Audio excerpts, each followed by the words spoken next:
Welcome to another Health Amplified, a Cleveland Clinic podcast. With us, as always, is Akhil Saklecha, managing partner of Cleveland Clinic Ventures, and I'm Will Morris. Today, we have a special treat. While we're celebrating our 100-year anniversary, we look back at the genesis of our own history of innovation at Cleveland Clinic. And with us is Chris Coburn. He is currently the Chief Innovation Officer of Mass General Brigham, a quite large team of over 125 individuals tasked with bringing worldwide commercialization applications and unique capabilities and discoveries at Mass General Brigham. But prior to taking his talent to Boston, he was the founding director of Cleveland Clinic Innovations. He partnered with our former CEO, Dr. Toby Cosgrove, and Chief of Staff, Dr. Joe Hahn, to create this new entity. And so with myself and Akhil, thank you so much, Chris, for joining this podcast. Well, thank you, Will and Akhil. Great to be with you this morning. Well, I think, what we'd like to do is a little throwback and take us, back to those founding days. There wasn't a lot of kind of innovation offices within hospital systems, and kind of walk us through kind of what was the genesis, what were those barriers, and certainly, now 20 years ahead, what do you reflect on doing right? Well, thanks. I would say the genesis of innovation at the clinic really was a combination of several factors. One, you had Toby Cosgrove, Dr. Cosgrove, as chair of cardiac surgery, taking an ever larger role in the leadership of the system, ultimately becoming CEO in 2003. So it was his activity working with Dr. Joe Hahn, who was chair of surgery. And I think the combination of those things, looking to leverage the historic commitment to innovation of the institution going back to 1921. So it was the right time, and I think the right combination of people. So when you first got involved and you saw the landscape of what Cleveland Clinic had, the leadership, the innovators, how did you get your arms around all of this and feel that something could be started and how it would get started? Well, thanks, Akhil. I would say that first of all, looking over the landscape, the community within the clinic, there's, in my view, been kind of an unbroken focus on innovation since the founding. The question was really an organizational one. How do we direct ourselves in a way to push that ever further? And again, the blessing of having the most prolific inventor in the history of the clinic at that time, chair of cardiac surgery, and then headed to be CEO, certainly made a big difference.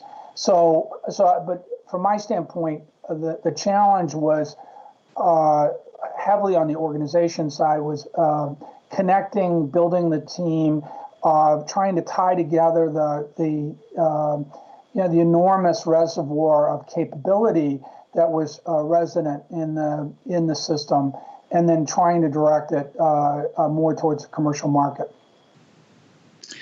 In the 20 years you kind of look back, I imagine you kind of early on, as you mentioned, you have two surgeons kind of at the helm. It was heavy in the devices. What has been the kind of evolution from your purview of kind of those core areas, and what do you think is the future hot space? Great question. Obviously, devices have been central to the world of improved care, improved diagnostics, and I think they will stay that way. I think devices have already become intelligent. The combination, obviously, with digital capabilities makes a huge difference.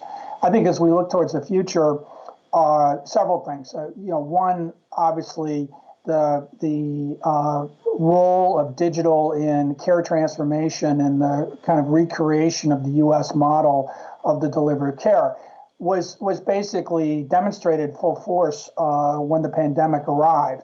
So we won't back away from that, and I think that will be a ongoing element of what defines care. Additionally, I think you'll see the application of digital, but also other new technologies, whether they're genetic sequencing or across that realm, in fields like behavioral health. So, some people see that as the second largest area of expense in all of healthcare, and really not efficiently addressed. So, a lot of room for growth there. And then, in the area of therapies, of therapeutics, gene and cell therapy clearly is a rocket ship. Both have been around. You could say cell therapy's been around for more than 100 years, but they've arrived together, and the power of those technologies is stunning. And obviously, a lot of great work going on at the clinic, also for us at Mass General Brigham. When you go back and maybe to add on to Will's question, devices was certainly a big area at the Cleveland Clinic and innovation. And when you were here and setting things up, what were I'm curious as to some of the challenges that you faced, because starting something new in an environment like this, although innovative, but it's a very large organization. And so when you go back to that time, obviously change management and building something new is always difficult. But in your mind, what were some of the big challenges you faced in starting innovations, and then as you kind of grew that group? Well, I think in any large organization, the need is always present to gain the trust and confidence of the people that you have to work with. So for us, the great benefit to have someone like Dr. Johan, so revered throughout the organization, and also so visible as someone that was a kind of ever-present element of what we were trying to do. So I think that establishing those relationships and then maintaining them was very important. I think also a key, from my perspective, is the fact that no hospital, no university is set up is founded to create commercial outcomes. So you always need to keep in mind that these activities are at times running counter to the more classic outputs and aspirations for the hospital or for the system. So there's a need to, in a sense, almost over-communicate. So at least for me, that meant continuous rounding, where just drop by and call on the chair of cardiology and talk about what's occurring in his department, what were the needs and what were the issues. And I started a program there and continued it in Boston, where I call on every department chair, every clinical and research leader at least once a year and ask them face to face, how are we doing? Can we do better? What have our successes been? So that idea that you need to over-engage and really live from the perspective of, what is the role of our team within this broader environment where patients' lives and large economic decisions are getting made every day. I love that commentary, kind of on the simple act, but very, very profound act of engagement, being authentic and transparent. In seeking the advice and guidance. I'm curious, either at the clinic experience or at Mass General, the opportunity for innovation going the other way, right? Industry or startups having something, but they have a solution looking for a problem, and they need the clinical input or operational input. Your thoughts on that approach? How does that kind of balance out from, traditional kind of, I want to say, tech transfer and growing stuff, as opposed to kind of out. Right. Yeah. And we've always been a big priority from my standpoint, which is the market realities. The measure of the work of these functions is in the commercial realm. So being able to interpret and act on what their priorities are is key. So kind of that constant engagement. In Boston and also in Cleveland, we used a very active external board. In Boston, we now call it the Innovation Growth Board. Some of the top venture funds and most innovative companies are represented on there. And from my standpoint, it's almost a lifeline from this area where we need to be able to discern and act on these commercial dynamics, and that requirement runs across the board. And I think once industry sees you as a real partner, collaborative innovation can take place. They need to be able to count on the things that define academic medicine, these insights, the ability to establish proof of biology or to do an implementation on a digital technology, things that have to occur in the laboratory and the care environment of a big system where, patients and the related insights and data are available. Companies will always need that. And so capitalizing on that, I think, is driven by their ability to see you as an effective partner. Now, when you were either here at the clinic or where you are now at Mass General Brigham, have you ever taken kind of the white spaces that are out there or the problems that are needing to be solved and go back to the inventors and say, can you work in these areas that we've identified as problems, as opposed to, waiting for their eureka moments and bringing things towards you?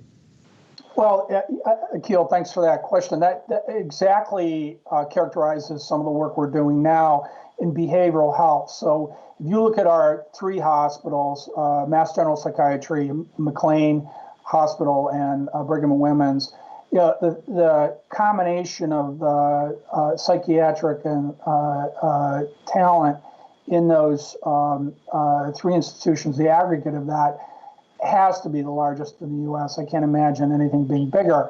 So on the clinical side, we have an awesome resource. Trying to better dock with dynamics in the investment and the commercial world is a project we have currently underway. So we've assembled a group of leaders from the industry side, very large, very recognizable companies, investors, and entrepreneurs, to be part of an iterative dialogue with our clinician leadership around areas that I think can represent common ground, and then ideally drive some of that back even to the discovery realm, and whether it's companies contributing their own insights, their own libraries, or our people, sharing what they see as shortcomings in the realm of commercial products. Ideally, that will bring us to new outcomes that might not have happened on their own. So that's an example. I think we subscribe to that concept that you can look at unmet needs. A model that we followed a number of times, and there's been good government support for this. I think the state of Ohio has been a great partner with the clinic on programs to be able to drive ideation around recognition and ideation around unmet needs and areas of future growth. And as both of you know better than me, there are plenty of fields that are still underserved in terms of the, let's call it the state of technology for whatever reasons, whether it's investment trends or just kind of historical perspectives around a given field. And in my view, those are ripe for this kind of intervention, if you will, around the ability to determine and prioritize around those needs. you brought up kind of the second kind of quiet pandemic, which is behavioral health coming out of COVID. I'm curious, how COVID played and impacted you and your team in either surfacing unmet needs or pain points that we didn't know until the system was under duress and stress. We have a new need. I'm just curious, as you reflect back in the past 10 months during these pandemic times, what are the unintended positive things that you could say, gosh, we were able to do amazing things and look at this space? Yeah. Well, first, unfortunately for us, we had just adopted a large digital enterprise data and digital health initiative, about a $500 million investment in the year before the pandemic hit. So that had shifted the, let's call it the organizational capability to respond. We brought in a first ever digital health officer, and those things combined, I think, positioned us and accelerated across a broad spectrum of implementations of technology. And then the numbers for us, I'm sure, similar in Cleveland, where we went from something like less than 2,000 remote visits to over 250,000 in just a matter of weeks. So that broad scale disruption again tested a lot of concepts and validated a number of technologies. And our team, obviously part of our giant enterprise of 80,000 people. So we were kind of working within that context. And so really heartening to see how people were able to drive things through to outcomes, to test assumptions, to better understand the environment that we were operating in. And one of the things that's come out of this is we now have a digital investment fund, $30 million, just in the process of making our first investment on that. And so much of what's been learned over the last year is being reflected in those in the management of that fund and the creation of the portfolio. So I give that as an example. Plenty of other things, but again, our team, like everyone else in healthcare in the U.S. and I think around the world, we did have to redefine how we worked. I remember being at the office, I think it was like March 12th, and kind of saying goodbye to our team. Really great working with you. I hope we're together at some point in the not too distant future. And a year's gone by. So, and I think realistically, we're not going to be together until middle of the summer at best. Could be a little bit later. So, that's been a challenge for everyone, but it's remarkable how resilient people are and the tools that have emerged to promote resiliency. Just an example of kind of the overall response. As we're coming down on time, I was just thinking of a question that I'd like to ask you is, if you go back to your time here in Cleveland, what is your biggest success? I'm not talking, it doesn't have to be economic, but the biggest accomplishment that you're proud of during your time here at Cleveland Clinic? Well, again, everything happens as part of a team at the clinic. So I don't want to have my name associated with this, but I think at the time in 2000 and 1999, prior to that, when we started the discussion, I'd like to think the view of innovation and commercial outcome was incidental. There's a small team, 2.5 people. They were part of another department, and then went to being something where it was top of mind. I'd like to believe for leadership across the board. People were either prioritizing it in their area, or at least appreciating the significance of it. A lot of really good people came to the clinic and became part of the team. Many younger clinicians joined where they saw this right off the bat. And truth be told, I guess it was, I don't know, 2007 or 2006. No, excuse me, it was before that. It's more like 2003 when Toby was still chair of cardiac surgery. He asked if I would help support a recruitment for a young cardiac surgeon from Brigham, Dr. Tomislav Mihaljevic, and because he was an innovator. And I had a chance to spend time with Tom before he ever committed to the clinic. And so the beautiful thing from at least looking back on it now, 21 years later, is just the embrace of the commitment and the understanding that there needs to be a strong team to pursue this, and getting the right people into those positions is so key. Well, Chris, we wish to first of all say thank you for your time, but more importantly, your candid and personal remarks, kind of as we reflect back on our 100 years. It is about team.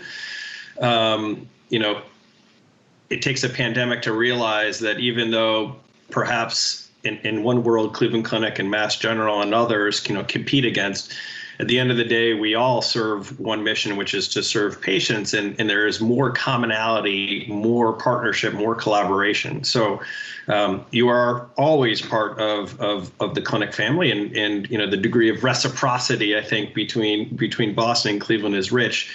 But going forward, I think for ourselves and for those listening, it does take a village. It does require, this unbelievable opportunity to people kind of lean in and participate. So I just wish to thank you. Innovation is alive and well, certainly at the clinic, and certainly a part of you, and owes you a debt of gratitude. So thank you for your time. We appreciate it. And thanks for listening to another Health Amplified, a Cleveland Clinic podcast.